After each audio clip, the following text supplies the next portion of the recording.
안녕하세요. 46강 역사 시간입니다. 이번 시간에는 실학사상에 대한 모습과 그리고 세도 정치에 대한 모습에 대해서 공부해 보도록 하겠습니다. 우선 실학이 등장한 배경에 대해서 이야기를 해볼게요. 양란 이후에 사회에는 여러 가지 문제가 나타났습니다. 그러면 이 문제를 국가에서 해결을 해줘야겠죠. 하지만 그 당시 국가를 다스리고 있던 세력들은 성리학이라는 학문을 중요시 여기고 있었습니다. 이 성리학이라는 학문은 형식 그리고 명분을 중시하는 학문이었는데요. 이렇게 사회 문제가 대두된 상황에서 형식과 명분을 강조해서는 실질적인 문제를 해결하기 어려웠습니다. 그래서 실질적인 문제를 해결하고 백성들이 잘 사는 것, 정말 우리에게 실제적으로 도움이 되는 학문을 중요시하게 나타난 것이 바로 실학입니다.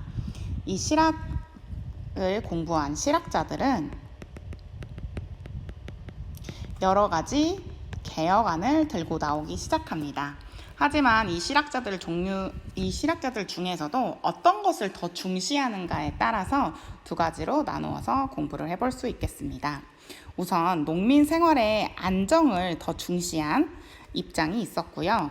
상공업의 진흥을 더 중시한 입장이 있었습니다.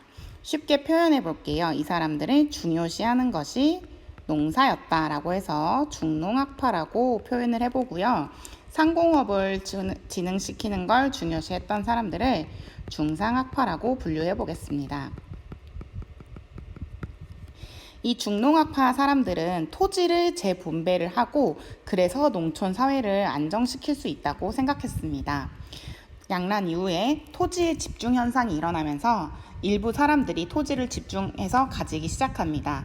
그러면 대부분의 사람들, 진짜 농사를 짓는 사람들은 토지를 정말로 갖고 있지 못한 거예요. 그래서 이 토지를 갖고 있지 못한 사람들은 소작농이 되어서 남의 땅에서 일을 하거나 땅을 빌려서 농사를 짓거나 이렇게 어렵게 살아가야 했던 거죠. 하지만 자신의 토지에서 농사를 짓는 사람들에 비해서 이 사람들은 계속해서 경제 상황을 안정적으로 꾸려나가기 어려웠습니다. 그래서 이 중농학파의 실학자들은 토지를 모두 사람들에게 나누어 줘야 된다고 생각을 했던 거죠. 대표적인 사람의 3명이 있습니다. 반개수록을 썼던 유영원, 그리고 이익 정약용입니다. 유영원은 신분에 따라 토지를 차등 있게 나누어 주는데요. 그것이 균등하다고 생각했습니다. 당시에는 신분이라는 것이 너무나 당연했습니다. 양반, 그리고 중인, 일반, 상민까지 이 사람들의 차별은 너무나 당연했고 이 사람들의 신분에 따라서 토지를 나누어 주는 것이 양반은 더 많이 주고 중인은 그 다음 조금 주고 상민은 조금 주고 이렇게 예를 들어 토지가 있다고 하면 우리가 생각하기에는 이렇게 토지를 정확하게 나눠서 하나, 둘, 셋, 넷 가지는 게 균등하다고 생각할 수 있는데요. 당시 조선시대의 양반들은 이렇게 생각을 했던 거죠. 이거는 양반이 갖고 이만큼은 중인이 갖고 이만큼은 상인이 갖는 것이 신분에 따라서 토지가 균등하게 분배되었다고 생각을 한 것입니다. 그래서 균전론이라고 하는데요. 유영원은 이 균전론을 통해서 일반 농민들, 이 상민에 속하는 게 일반 농민들이에요. 일반 농민들에게 토지를 나누어 줄 수 있다고 생각을 했습니다. 그런데 실질적으로 생각을 해보면 원래 가지고 있던 토지를 전부 국가에서 몰수를 한 뒤에 이렇게 나누어 줘야겠죠. 그래서 실질적으로 실행되기는 어려운 정책이었습니다. 자, 그 다음에 이익의 한전론입니다.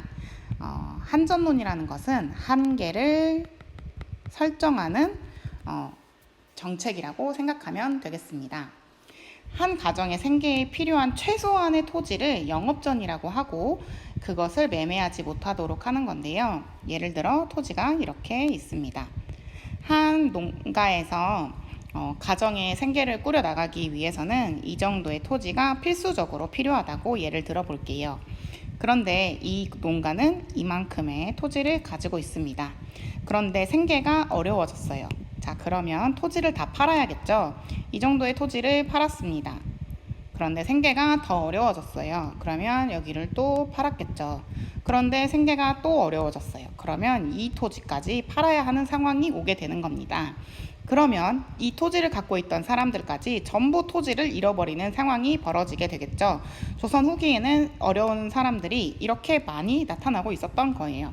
그러면 토지가 원래 있었던 사람들이 토지가 이제 없게 되면서 국가에서는 이제 더 힘든 사람들이 많이 늘어나면 더 어려운 상황으로 가겠죠. 그래서 이익은 생각을 이렇게 한 거예요. 최소한의 토지는 매매를 하지 못하게 한다. 한마디로 지금 이 최소한에 필요했던 이 땅은 팔지 못하도록 하는 겁니다. 그러면 생계가 어려워져서 토지를 팔아야 하는데도 이 토지는 국가에서 정해놔서 팔 수가 없습니다. 그러면 당장 어려운 생계를 해결할 방법은 아니더라도 지속적으로 국가 입장에서 봤을 때는 이 토지가 일반 농민에게 있는 것이 조금 더 낫다고 생각한 거겠죠. 그게 바로 한전론입니다. 그리고 정약용의 여전론이 있습니다. 여전론은 농촌 사회의 안정을 위해서 마을 단위로 토지를 소유하고 일한 만큼 수확량을 나누어 갖는 것인데요. 예를 들어볼게요. 이렇게 토지가 있다고 보겠습니다. 그러면 이 개인적인 사람들이 이 토지를 다 하나씩 가지고 있는 게 아니고요. 이 마을 단위로 소유를 하는 겁니다. 자, 그러면 이 전체의 토지를 A라는 마을에서 가지고 있어요. 그리고 이 A라는 마을의 이 토지는 사람들이, 자, 여기는 A, B, C라는 사람들이 와서 일을 했습니다. 3명이 와서 일을 했는데 A는 매일같이 와서 일을 했고 B는 이틀에 한 번만 와서 일을 했고 C는 일주일에 한 번만 와서 일을 했습니다. 자, 그러면 이 사람들이 일한 만큼의 양이 다르겠죠. 그러면 A가 일을 제일 많이 했으니까 제일 많이 가지고 그 다음 B가 그 다음으로 일했으니까 그 다음으로 B가 많이 가지고 C가 제일 적게 가지는 겁니다. 일한 만큼의 수확량을 가지고 가는 것이죠. 그런데 이러한 방법도 마을 단위로 토지를 소유하려면 원래 가지고 있었던 토지를 국가가 다시 가져가야 했을 것입니다. 그래서 토지를 나누어 주고 농민 생활의 안정을 추구하려고 했던 이 중농학파들의 생각은 실천되기가 어려웠던 한계점이 있습니다. 그 다음에 중상학파의 이야기를 해보도록 할게요. 중상학파는 상공업을 발전시켜서 우리나라를 잘 살게 만들자라는 생각을 했었던 거예요. 국가가 부국강병을 이루기 위해서는 상공업이 발전해야 되고 기술 발전이 중요하다고 생각을 한 겁니다. 유수원은 우선 상공업이 발전하지 못하는 이유가 직업이 평등하다고 느끼지 않았기 때문이라고 생각을 했어요. 선생님이 저번 시간에도 말했던 산농공상의 차이, 이러한 차이를 성리학에서는 두고 있었기 때문에 사람들이 상공업에 들어가는 걸 꺼려했죠. 이러한 생각을 버리고 직업이 모두 평등하다는 것을 강조한 것입니다. 그렇다면 사람들이 직업은 전부 다 평등하기 때문에 상공업에 종사한다고 해서 부끄럽게 여기지 않고 산농공상의 차별이 사라질 테니까요. 홍대용이라는 사람은 기술의 혁신 그리고 문벌제도의 폐지를 주장했습니다. 문벌제도의 폐지라는 것도 이렇게 국가적으로 선비들, 한마디로 사대부들이 가지고 있었던 기득권을 폐지하고 이제 그렇게 폐지돼야만 상공업이 발전할 수 있었다고 생각을 한 거죠. 박지원이라는 사람은 수레 그리고 선박을 이용하자고 이야기를 했습니다. 중국에서 그리고 다른 나라에서는 수레를 이용하고 선박을 이용해서 대규모의 물자를 수송하고 있었습니다. 물자를 대규모로 이동할 수 있다는 것은 국가들 사이에 여러 가지 물건을 이동할 수 있고 그리고 한 지역에서 다른 지역으로도 물건을 많이 옮길 수 있는 것을 뜻합니다. 물건을 많이 옮길 수 있다는 것은 이 A라는 지역에서 많이 생산되는 물건이 B라는 지역에서는 생산되지가 않아요. 그러면 A라는 지역에서 생산된 물건을 대규모로 B라는 지역으로 이동을 해서 B 지역에서 팔게 되겠죠. 그러면 어떻게 될까요? 자연히 상업이 발전할 수밖에 없게 되겠죠. 그래서 수레와 선박이 있어서 물건을 많이 이동할 수 있어야 상공업이 진흥할 수 있다고 생각했던 것입니다. 또한 화폐의 사용을 강조했습니다. 고려시대부터 화폐의 사용을 계속해서 하려고 국가에서 노력을 했지만 번번이 화폐의 보급이 실패했다는 이야기, 선생님이 저번 시간에 이야기해 줬습니다. 화폐에 대한 믿음의 가치가 당시에 없었기 때문이라고 말을 해줬죠. 그래서 박지원은 화폐를 보급해서 화폐의 사용이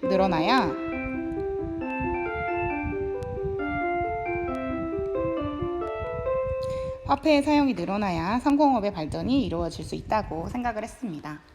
북학이라는 책을 썼던 박제가는 청나라와 교역을 확대해야 한다고 주장을 했습니다. 선생님이 이야기해줬습니다. 청나라는 여진족이 세웠던 후금이 만들었던 나라가 바로 청나라였어요. 성리학에 따르면 여진이라는 나라는 민족은 바로 오랑캐였습니다. 그래서 우리는 이 오랑캐보다 조금 더 우리가 잘났다라고 생각하는 소중화 사상을 가지고 있었어요. 그런데 이 상공업의 진흥을 위해서 청나라와 교역을 확대하자고 하는 생각은 정말 성리학에 빠진 사람들은 하기 힘든 생각이었을 겁니다. 하지만 이 실학을 중시하는 실학자들은 이러한 명분은 중요하지 않다고 생각을 한 거죠. 그래서 실질적으로 청나라와의 교역을 확대하자고 주장을 한 겁니다. 그리고 생산량을 자극하기 위해서는 소비를 늘려야 한다고 했는데요. 이것은 그 당시 정말 획기적인 생각이었습니다. 조선시대에는 절약과 근검 절약을 엄청나게 강조를 했습니다. 자, 어려운 환경에서는 물건을 아끼고 소비를 줄이고 이렇게 살아야 한다고 생각을 했던 거죠. 그런데 이 박제가라는 사람은 소비를 강조하게 된 것입니다. 이 두 개가 상충되는 것인데 왜 이 사람은 소비를 강조하게 된 것일까요? 바로 생산량을 늘리기 위해서입니다. 상공업을 발전시키기 위해서는 이 공업자들, 수공업자들이 있다고 생각을 해볼게요. 수공업자가 수저를 하나 만들어요. 그런데 사람들이 근검 절약을 하느라 수저가 조금 부서졌는데도 계속 이 수저를 사용합니다. 그러면 이 수공업자가 이 수저를 만들어내봤자 사람들이 수저를 사지 않겠죠. 그러면 상공업이 발전하기 어렵습니다. 그래서 박제가는 수저가 조금 부서졌으면 그냥 수저를 버리고 새 것을 사라고 하는 거죠. 바로 이런 방식으로 소비를 촉진시키게 되면 이 소비에 따른 물건들을 만들어내야 했기 때문에 바로 이러한 수공업자들이 발전을 할 것이고, 그렇게 되면 이것을 사고 파는 행위, 그러니까 상업의 발전도 이루어질 것이라고 생각을 했던 것입니다. 자, 지금까지 중농학파의 실학자들, 중상학파의 실학자들이 어떠한 생각을 가지고 국가의 발전을 위해 노력했는지 알아보았는데요. 여러분은 어떠한 방식으로 국가를 이 상황에서 도움을 줄 수 있을지 한번 생각해 보는 것도 좋은 시간이 될 것 같습니다. 자, 그러면 실학에 대한 이야기를 마치고요. 세도 정치의 이야기를 하기 전에 우리가 저번 시간에 배웠던 영조, 정조 이야기를 다시 한번 꺼내 볼게요. 영조와 정조는 이 사람들이 아주 똑똑한 왕으로서 정치를 잘 이끌고 나갔습니다. 그런데 선생님이 한계점이 있었다고 말을 해줬어요. 바로 이렇게 두 왕이 정치를 잘 운영해 나가면서 조선 후기에 사회를 조금씩 잘 변화시킬 수 있었던 건 제도적인 뒷받침이 있어서가 아니고 이 왕들이 신하들을 잘 이끌어서 노력을 한 점이 컸다는 점입니다. 자, 그러면 그 다음에 왕이 생겼는데 이 왕이 신하들을 잘 다스려서 똑똑하게 나라를 잘 운영하지 못한다면 제도적인 뒷받침이 없었기 때문에 나라가 제대로 운영되기 어려울 거라는 한계점이 있다고 말을 해줬어요. 자, 그리고 정조 다음에 순조가 왕위에 오릅니다. 이 순조는 너무나 어린 나이에 왕위에 올랐습니다. 그래서 이 순조의 부인이 있겠죠. 그 부인이 된 가문들, 그러니까 이 왕실과 혼인 관계를 맺은 가문이 생길 것입니다. 그런데 이 혼인 관계를 맺은 가문에서 이 왕이 우리와 혼인 관계를 맺고 있는 사람들이기 때문에 정치에서 중요한 자리를 차지하게 됩니다. 하지만 순조는 너무나 어린 나이였고 정치에 대해서 잘 알지 못하였기 때문에 이 자신과의 외척 관계에 있는 혼인 관계의 가문의 이야기를 많이 들어주고 이 사람들을 많이 등용하게 되면서 이 세도 정치가 시작되게 되는 것입니다. 그리고 순조를 이어서 헌종, 철종 시대까지 계속해서 이 세도 정치가 이어지게 되는데요. 세도 정치는 한마디로 이 외척 가문들이 득세를 해서 정치를 한 것이라고 생각하면 이해하기 쉽습니다. 순조 시기에는 안동 김씨, 헌종 시기에는 풍양조 씨, 철종 시기에는 안동 김씨가 중요한 정치적 위치를 차지하면서 약 60여 년 동안 정치를 이끌어 나가게 됩니다. 또한 조선 후기에 중요한 기구가 하나 있었어요. 기억나나요? 비변사. 임시로 설치된 기구였지만 조선 후기에 상설화되면서 중요한 정책들을 이 비변사에서 모두 정하고 실행해 나갔다고 선생님이 이야기를 해줬습니다.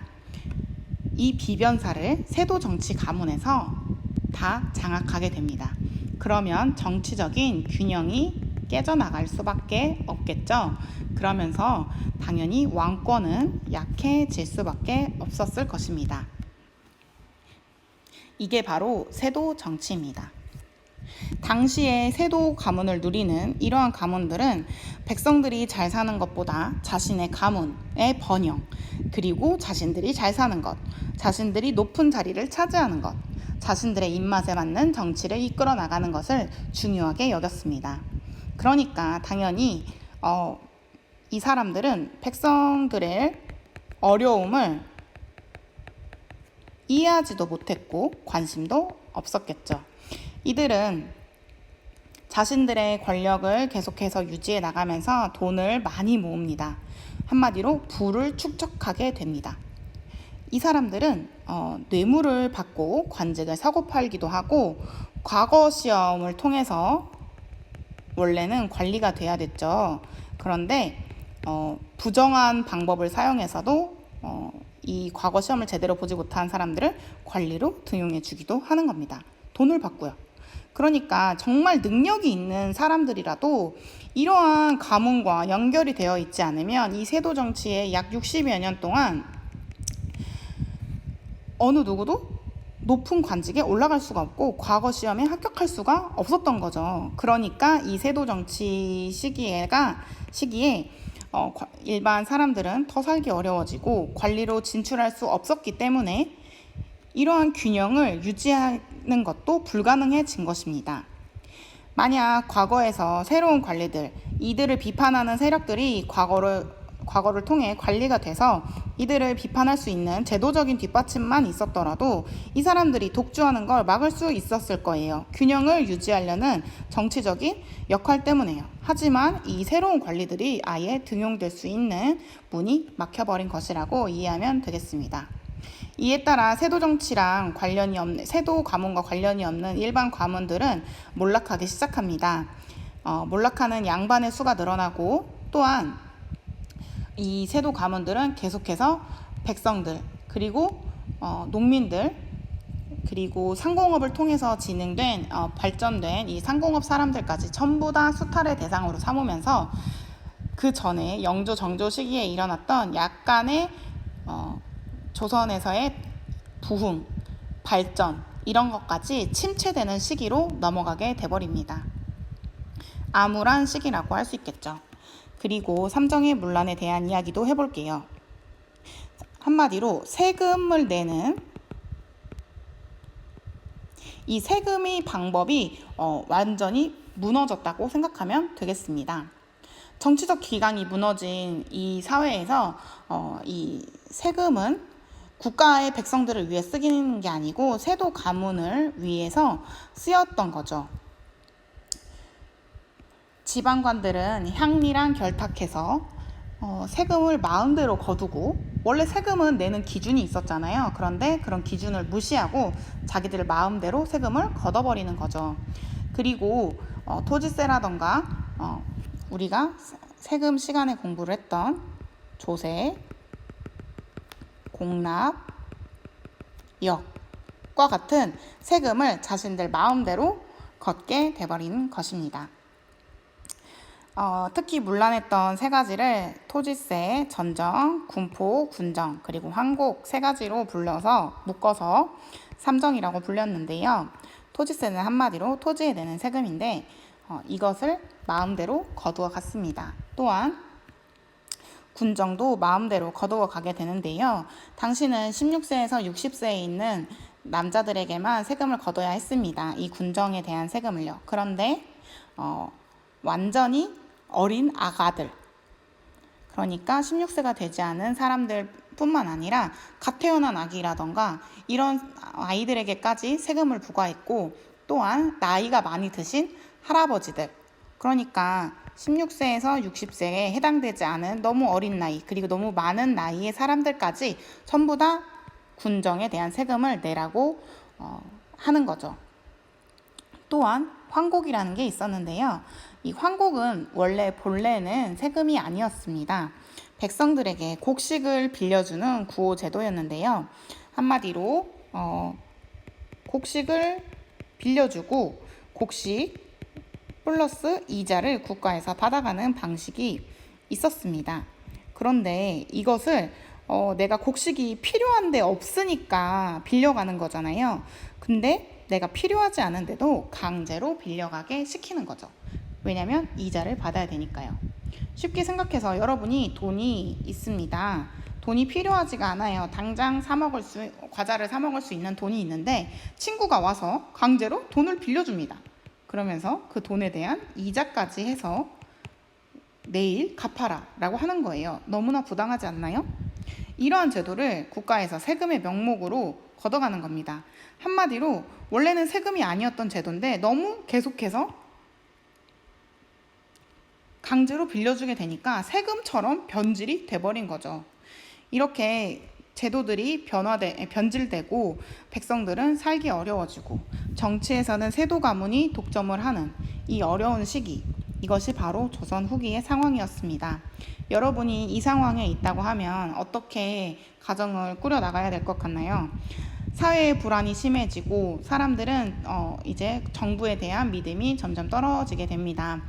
그러니까 이제 고향을 버리고 도망을 가게 되거나 산속으로 들어가서 살게 되는 이른바 화전민들이 나타나기도 시작합니다. 그리고 살기 더 어려워진 사람들은 도적이 되어서 무리로 움직이며 살아가기도 하고요. 사회의 불안이 심해지자 국가에서는 암행어사라는 제도를 만듭니다. 한마디로 이것은 비밀로 관리를 보내는 것인데요. 이 관리는 일반 지방에 있는 마을에 가서 이 마을에서 관리들이 정치를 어떻게 하고 있는지, 부정부패를 저지르고 있는지, 나쁜 짓은 어떤 걸 하는지, 백성들은 살기 좋은지 이런 것을 몰래 염탐을 하는 겁니다. 그리고 나서 임금님께 가서 이것을 다시 이야기를 하는 거예요. A라는 고을은 정치를 너무 잘하고 있는데 B라고 있는 고을은 이 B 고을의 관리가 백성들을 다 수탈해서 살기가 너무 어렵습니다. 라는 보고를 이제 왕에게 하는 것이 바로 암행어사였습니다. 하지만 암행어사를 파견했을 때도 이러한 폐단을 다 바로 잡기가 너무 어려웠어요. 국가에서는 여러 가지 방법을 쓰려고 했지만 이미 무너져버린 사회에서 농민들은 불만이 커졌고 적극적으로 저항을 하게 되면서 나중에는 농민 봉기가 일어나는 상황에 이르게 됩니다. 자, 오늘은 여기까지 이야기를 마치도록 할게요. 다음 시간에는 그렇게 일어난 농민 봉기에 대해서 이야기해보는 시간을 갖도록 하겠습니다. 자, 그럼 안녕.